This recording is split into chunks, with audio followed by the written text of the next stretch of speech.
بسم اللہ الرحمن الرحیم۔ السلام علیکم پاکستان، میں منصور انصاری۔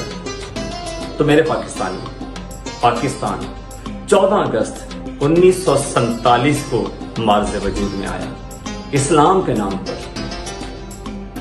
میری آپ کی ذمہ داری ہے کہ حقیقی معنوں میں یہ جو 14 اگست والا رنگ ہے وہ اسلام میں نظر آنا چاہیے۔ اسلامی رنگ، اسلامی افکار، اسلامی نظریات ہماری زندگی کا حصہ ہونا چاہیے۔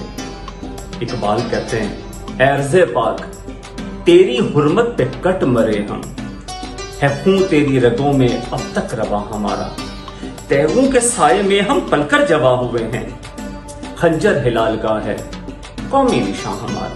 تو آئیے اگست کے مہینے میں تجدید عہد کرتے ہیں کہ پاکستان کو مضبوط بنائیں گے۔